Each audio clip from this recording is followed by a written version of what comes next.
So cash flow pie.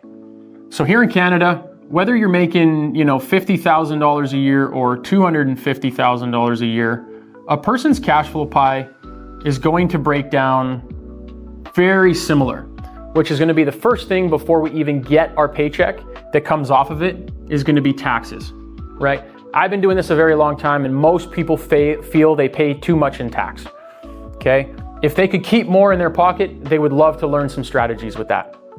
The second thing that happens is debt. So once I get my paycheck, I have to pay off my credit cards and my mortgages and my car payments and my student loans and all of that stuff.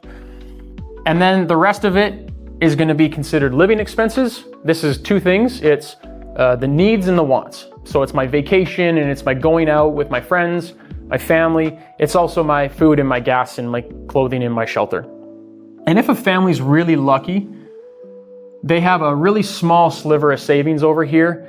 And Statistics Canada tells us that most people are saving about 1 to 2% of their income, which really is just not enough to get people where they want to go, to either save for the emergency, to get to retirement, etc.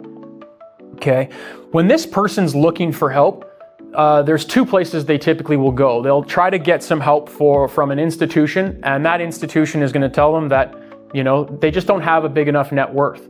You don't have enough investable assets, so come back and see us when you have more money.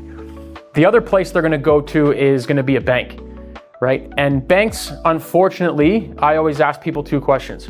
Are they in the business of teaching people how to get out of debt as fast as possible, right? And the answer is no, right? Banks are in the business of making money for themselves. Why would you go to an institution whose job it is to keep you broke to teach you how to get rich and teach you how to save money, right? You just wouldn't do it, right? And the advice that you're going to get at the bank is, well, let's hack and slash out of your lifestyle, right? Let's not go to Starbucks. Let's not go to Tim Hortons. Let's not go on that vacation. And instead, let's save this money to have a bigger savings pool, which does make sense in some scenarios, especially if we're living outside of our means, right? But what's going to happen is the emergency is going to come up, water heater goes, car breaks down, kid needs braces. We have to spend all of our savings on that emergency.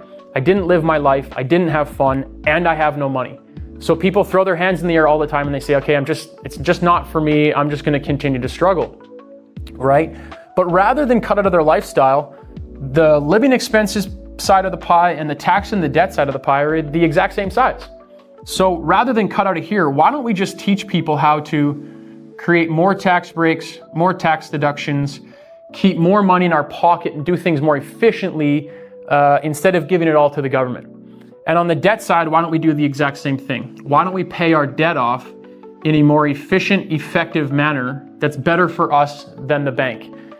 When we focus on this side of the pie here at Spectre Financial, we free up anywhere from $500 to $1,500 on a monthly basis in income that people are already spending that they don't know that they could, keep in their family. We've seen some clients save $2,500 or $3,000 a month just because they weren't doing things efficiently. So if we could free up, let's say even in the middle, let's say $1,000 a month, how many people do you know that would love to put aside an extra $1,000 a month, right? I think everybody would love to, whether you are on minimum wage or, you make $1 million a year. $1,000 a month is $1,000 a month.